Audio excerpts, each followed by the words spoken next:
Nos informamos acerca del accidente cerebrovascular y su sintomatología a propósito de que padecieron esta enfermedad algunos personajes muy conocidos como Gustavo Cerati o Balestrini, el vicegobernador que acompañó en la fórmula Scioli y en algunos años de transcurso de la primera gestión del gobernador de este distrito bonaerense. Pero lo cierto es que si bien nos acercamos más, todavía no conocemos muy bien cuál es la sintomatología y qué podemos hacer frente a ella. Doctora Marcela Gottlieb, buenas tardes. ¿Cómo estás, bienvenida. Bien, muy bien, María Belén. El 36% de la población desconoce desconoce reconocer los signos y síntomas de alarma. A ver, ¿qué me está pasando? Esto puede ser un ACV. Desconoce las medidas de prevención del ACV. Y esto es importante. El sábado se celebra el Día del ACV y uno cada 10 personas puede sufrir en su vida ACV. Mira, hay infinidad de gente del mundo del espectáculo, gente del mundo de la política. ¿Y por qué uno los nombra? Porque, bueno, a veces ellos pueden ser ejemplos y pueden hacernos tomar conciencia de cuáles son las medidas preventivas. ¿Y cuáles son las medidas preventivas? Controlar muy bien la hipertensión. La hipertensión generalmente debuta con un ACV. Uno no puede desconocer su tensión arterial, qué cifras tiene, porque te vuelvo a decir, uno debuta con un ACV y ya ahí es tarde. Y para conocer la presión debes tomártela con asiduidad, ¿no es cierto? Porque una cuestión circunstancial también en un momento que te hacen el chequeo, eso permite saber cuál es tu presión habitual, ¿sí? Cada vez que uno va al médico, sí, el médico tiene que tomarle la presión. Y después, si uno no tiene una presión normal, con tomársela 1 o 2 veces, tener un registro anualmente es suficiente. Ajá. Controlar la diabetes, controlar el colesterol, tabaquismo, alcohol, drogas. Son medidas preventivas para no presentar un ACV. ¿Qué tenemos? ¿Hay gente que puede ser muy sana y sufrir un accidente cerebrovascular? Sí, sí, porque el accidente cerebrovascular tiene 2 características. Puede ser hemorrágico o isquémico. Isquémico significa que en esas arterias hay poca irrigación o ninguna irrigación en las células, las neuronas. ¿Por qué puede ser? Por un trombo, por un émbolo, una embolia. A veces la gente desconoce que tiene una afección cardiológica como una fibrilación, y la fibrilación hace que uno pueda liberar cuando el corazón, como no está andando correctamente, pueda liberar trombos, que son los que tapan las arterias. Todo lo que tenga que ver con tapar una arteria significa un ACV isquémico, es decir, donde no hay sangre. La otra variante, que es menos frecuente y que es el hemorrágico, es cuando se produce por la rotura de la arteria y se produce una hemorragia con hematomas. Ahí sí tenemos las malformaciones, tenemos los aneurismas. Bueno, una persona puede desconocer que tiene un aneurisma porque puede presentarse sintomatología y debutar con una rotura de la arteria y tener una hemorragia. Sí, uno puede también, sin tener estos factores que predisponen al riesgo de contraer la enfermedad, sí, ¿no? Sí. Ahora, ¿qué tenemos que estar alertas? Una cefalea intensa, que sea, tal vez la gente que sufre migrañas, que tiene migrañas crónicas, sabe diferenciar cuando una cefalea es más importante que la habitual. De repente estar hablando con alguien y olvidarse las palabras, tener dificultad para hablar, tener dificultad para saber de qué se trata, o no encontrar las palabras. Una persona que cuando está caminando de repente no puede caminar correctamente.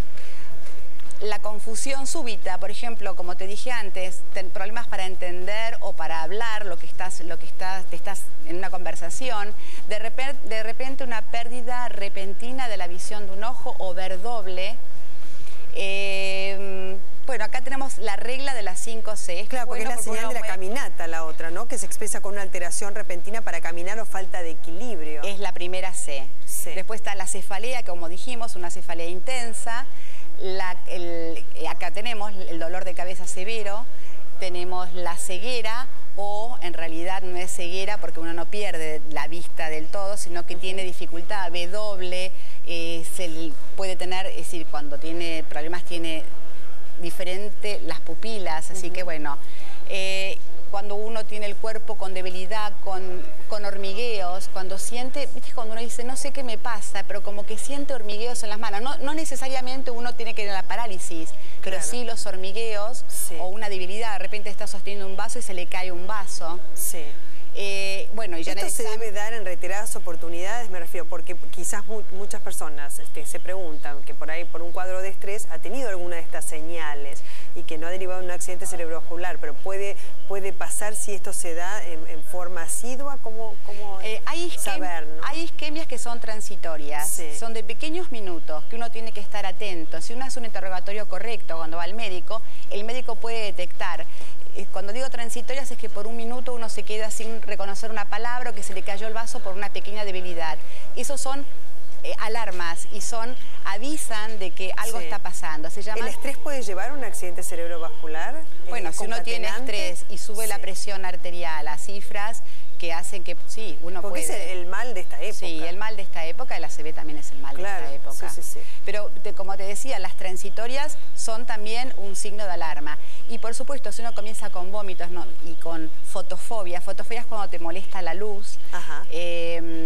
Cuando el examen físico tenés rigidez de nuca, son todos signos que pueden alertar de que estamos frente a un ACV. Este es O, ¿no es cierto? O, I. Y claro, puede haber combinación de algunas. Sí, pero generalmente de esas aisladas no, generalmente una fotofobia aislada, es decir, una fotofobia me refiero, cuando molesta la luz aislada, no sería un signo de ACV. Ahora, si la fotofobia está asociada con vómitos y con una cefalea intensa, bueno, eso sí hace sospechar. Claro. ¿Quiénes son los famosos? Podemos mirarlos, sí, podemos mirarlos. Si querés lo vamos a ver porque gente que vos decís, por ejemplo, Sharon Stone, bueno, acá tenemos a Gustavo Cerati, que hace un año y medio, Carlín Calvo, que él ya tuvo 2 veces. ¿Te acordás del primero y del segundo? También bastante bien. Es muy frecuente, esta es la hija de María Laura Valenzuela. Es muy frecuente a veces repetir Alberto Balestrini, ¿no? A quien siempre recuerda a Daniel Scioli porque lo acompañó en la fórmula como el vicegobernador. Guillermo Bredeston. Guillermo su mujer Nora Carpena ha hablado en reiteradas oportunidades. Gary Coleman también. Sí, ¿no? Gary Coleman. Él tuvo muchos problemas de salud, Sharon Stone, que lo tuvo a los 40 y pico de años, también sin ningún tipo de aviso, se recuperó. Ella tuvo un aneurisma, se le rompió un aneurisma. ¿Cuál diferencia es entre el aneurisma y el accidente cerebrovascular?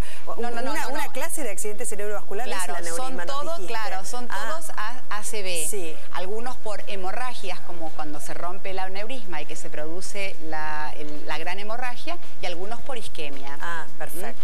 Y como te decía, el sábado va a haber una actividad en el Rosedal celebrando el día del ACV y vamos a charlar también previo al día vamos a extendernos en el tema del ACV. Para resumir, ¿a qué debemos estar muy atentos? Vuelvo para que quede bien claro. Medidas preventivas, no podemos desconocer nuestra tensión arterial. Una hipertensión puede debutar con un ACV. Tener la diabetes, si tenemos diabetes controlada, por lo tanto hay que hacer una glucemia. El colesterol en cifras normales. Tratar de no fumar, ¿no? El tabaquismo es dañino para todo para acá también. Lo mismo que el consumo de alcohol en grado importante. El uso de drogas ilegales también es, por supuesto, medidas que predisponen a un ACV. Ahora, ¿a qué tenemos que tener cuidado? Porque te quiero decir que las primeras 3 horas de un ACV son como el momento de oro. ¿Qué hacer con un paciente, no? Cuando lo tienes cerca y tienes concurrir a un servicio asistencial. ¿Uno concurre o es mejor pedir la urgencia de que se llevarlo al paciente? Cuando uno está con un paciente que de repente perdió las palabras o te está hablando y vos ves que no sabe lo que está diciendo, o que está con un dolor de cabeza, o que no puede caminar, o que se le cae un vaso, o que siente hormigueos, bueno, hay que ir muy rápido a un centro porque estas 3 horas, que son las horas de oro, ¿no? Son importantísimos. En esas 3 horas todas las alteraciones pueden ser reversibles. Y después, cuando ya las neuronas se van quedando sin oxígeno, cada vez se van muriendo las neuronas, el cuadro es peor y es irreversible. Marcela Gottlieb, te agradecemos muchísimo, como siempre, por estos consejos tan valiosos. Gracias.